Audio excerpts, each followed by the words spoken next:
పప్పును క్యూలో పెట్టి ఎదురు చూస్తా ఉన్నారు ఫర్టిలైజర్ దుకాణాల ముంగట. రేవంత్ రెడ్డి అధికారంలోకి వచ్చే ముందు ఒక పాటను తయారు చేసి దేశం మీదకి వదిలిను. మళ్ళీ ఆనాటి రోజులు తీసుకొస్తామని చెప్పాను. నిజంగానే ఆనాటి రోజులు తెచ్చిండు. ఆనాటి రోజులు కరెంటు కోతల రోజులు, మళ్ళీ ట్రాన్స్ఫార్మర్ల పేలిపోయే రోజులు, ఆనాటి రోజులు ఎరువుల కోసం విత్తనాల కోసం లైన్లలో నిలబడే రోజులు మళ్ళీ కాంగ్రెస్ ప్రభుత్వం తీసుకొని వచ్చింది. ఇందిరమ్మ రాజ్యం అంటే సంక్షేమ రాజ్యం వస్తుందేమో అనుకున్నారు ప్రజలు. కానీ ఇందిరమ్మ రాజ్యం అంటే అక్రమ కేసులు, ఇందిరమ్మ రాజ్యం అంటే అణిచివేతలు, ఇందిరమ్మ రాజ్యం అంటే నిర్బంధాలు. ఆనాడు 50 ఏళ్ల కింద విధించిన ఎమర్జెన్సీని మళ్ళీ తలపించే విధంగా ఇందిరమ్మ రాజ్యం అంటేనే భయమయ్యేటట్టు ఇవాళ మళ్ళొక్కసారి పేదల మీద, గిరిజనుల మీద, దళితుల మీద దాడులు చేస్తూ చివరికి సోషల్ మీడియాలో ఒక పోస్ట్ పెడితే, రీట్వీట్ పెడితే నల్లబాలు అనే ఒక బలహీన వర్గాల తమ్ముడు శశిధర్ గౌడ పిల్లగాని పేరు, ఆయన తీసుకుపోయి ఇలా జైల్లో పెట్టిండ్రు. అందుకే ఇందిరమ్మ రాజ్యం అంటే ఏందో ప్రజలకు అర్థమైంది. ఆనాటి రోజులు అంటే ఏందో అర్థమైంది. మార్పు అంటే ఏందో అర్థమైంది. అన్ని విషయాలు అర్థమైనాయి. కాబట్టి కర్రుగాల్చి వాత పెట్టడానికి రేవంత్ రెడ్డి గారికి రాష్ట్ర ప్రజలు సిద్ధంగా ఉన్నారు. మీ అందరితో ప్రెస్ మిత్రులతో కూడా వారికి నేను ధన్యవాదాలు చెప్తా ఉన్నాను.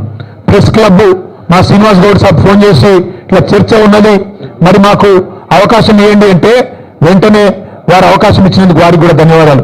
ముఖ్యమంత్రి గారికి మర్యాదగా తువాలేసి దాని మీద రాసి మీకోసం ఇంతమంది పెద్దోళ్ళు నిలబడి, మాజీ హోంమంత్రి గారు, మాజీ అడిషనల్ డీజీపీ గారు, మాజీ మంత్రులు, మా రాజ్యసభ సభ్యులు, మా ఎమ్మెల్యేలు అందరూ నిలబడి మీకోసం కుర్చీ వేసి అర్ధగంట ఎదురు చూసినాం. నీకు నీ కుర్చీకి ఇచ్చే గౌరవం మీకు ఇచ్చినాం. కానీ ముఖ్యమంత్రి గారు మీరు గౌరవాన్ని నిలుపుకునే పద్ధతిలో లేరు. మీరు మీ మాటలు, మీ రోత చేష్టలు ఇవన్నీ తెలంగాణ సమాజం గమనిస్తూ ఉంది. పెద్దలు కేసీఆర్ గారిని మీరు ఎట్లా ప్రతిరోజు దుర్భాషలాడుతున్నారో ప్రపంచం మొత్తం చూస్తూ ఉంది. ఒకటి మాత్రం వాస్తవం, నువ్వు 4 రోజులు మోసాలు చేసి తప్పించుకోవచ్చు గాక, 4 రోజులు ఇక్కడనే డైలాగులు కొట్టి తొడగొట్టి గతంలో తప్పించుకున్నట్టే తప్పించుకోవచ్చు గాక. ఆయన ముఖ్యమంత్రి గారికి సవాల్ చేసే పారిపోవడం కొత్త కాదు. మీకు యాదుకుండాలి, 2018లో ఇదే సిపాయి డైలాగులు పెట్టిండు. కొడంగల్లో నేను ఓడిపోతే రాజకీయ సన్యాసం చేస్తా అన్నాడు. 2018లో ఓడిపోయిండు మా పట్నం నరేందర్ రెడ్డి గారి చేతిలో. ఓడిపోయిన తెల్లారో మర్నాడో సిగ్గు తప్పి మాట తప్పి మళ్ళీ పార్లమెంట్ ఎన్నికల్లో తగులునమ్మని మళ్ళా నిలబడ్డాడు. అంతకుముందు కొట్టిన డైలాగ్ 2015లో జిహెచ్ఎంసీలో కనుక టీఆర్ఎస్ సొంతంగా గెలిస్తే నేను రాజకీయ సన్యాసం తీసుకుంటా అన్నాడు. మళ్ళా అప్పుడు కూడా మాట తప్పిండు. ఇవాళ కూడా తొడగొట్టిండు, సవాల్ చేసిండు. రైతుల మీద, యువత మీద ఎప్పుడు వస్తావో రా, కేసీఆర్ వస్తాడా, కేటీఆర్ వస్తాడా, రండి అన్నాడు. మరి నువ్వు రా రా రా అంటే నేను వచ్చినా, నువ్వేమో పత్తలు. రైతు బంధు మీద చర్చ అన్నావు, అదేవిధంగా రైతు శ్రేయస్సు మీద చర్చ అన్నావు, యువతకు ఇచ్చిన ఉద్యోగాల మీద చర్చ అన్నావు. అన్నిటికీ మేము సిద్ధంగానే ఉన్నాం. రేవంత్ రెడ్డి గారికి మళ్ళొక మాట చెప్తా ఉన్నాను, నువ్వు ముఖ్యమంత్రి, నేను ఒప్పుకుంటా. నువ్వు నాకంటే ఎక్కువ బిజీగా ఉంటావు, నీకు నాకంటే ఎక్కువ పని ఉంటుంది, నేను ఒప్పుకుంటా. అందుకే మళ్ళొకసారి చెప్తా ఉన్నా ముఖ్యమంత్రి గారు, ప్లేస్ మీరే డిసైడ్ చేయండి, టైం మీరే డిసైడ్ చేయండి. ఆఖరికి నీ జూబ్లీ హిల్స్ ప్యాలెస్కు రమ్మంటే కూడా తప్పకుండా వస్తాం. కానీ మీరు ఏ అంశం మీద చర్చ పెట్టినా నేను సిద్ధంగా ఉన్నాం. కేసీఆర్ తయారు చేసిన గులాబీ దండు, గులాబీ సైనికులం సిద్ధంగా ఉన్నాం. మాట్లాడుతూ ముఖ్యమంత్రి ఆయన మంత్రులు కొత్త పదం నేర్చుకున్నారు. మీ కేసీఆర్ను రమ్మన్నాం. అరే నీకు నేను ఒకటే అడుగుతున్నా ముఖ్యమంత్రి, మా పిల్లలు సోషల్ మీడియాలో పోస్టులు పెడితేనే గడగడలాడుతున్నావు, నీకు కేసీఆర్ కావాలన్నా? చిన్న పిల్లలు, కాలేజీలో చదువుకునే పిల్లలు చిన్న పోస్టులు పెడితే దానికే గడగడలాడుకుంటే వాళ్ళని తీసుకుపోయి జైల్లో పెడుతున్నావు, నీకు కేసీఆర్ కావన్నా? నీ లెవెల్కు మేము చాలు, నీ లెవెల్కు మేము సమాధానం చెప్పే సత్తా కేసీఆర్ తయారు చేసిన ఇంతమంది సైనికులకు మాకు ఎవరితోని, నువ్వు నన్నే కాదు, మా ఎమ్మెల్సీలు, మా ఎమ్మెల్యేలు, మా ఎంపీలు, మా మాజీ ఎమ్మెల్యేలు, మాజీ ఎంపీలు, సీనియర్లు, మా పార్టీలో ఏ నాయకుడైనా నీకు సరిపోతుంది నిజానికి. కానీ నువ్వు ముచ్చట పడుతున్నావు, పేరు తీసుకున్నావని నేను వచ్చినా, మళ్ళా నువ్వు ఎప్పుడు పిలిచినా వస్తా. లేదా నీకు చర్చ చేసే ధైర్యం లేదు, స్పీకర్ గారిని అడ్డం పెట్టుకొని మైక్ కట్ చేసుకుంటా అసెంబ్లీలే టైంపాస్ చేస్తా అంటే అది కూడా ప్రజలు చూస్తా ఉన్నారు.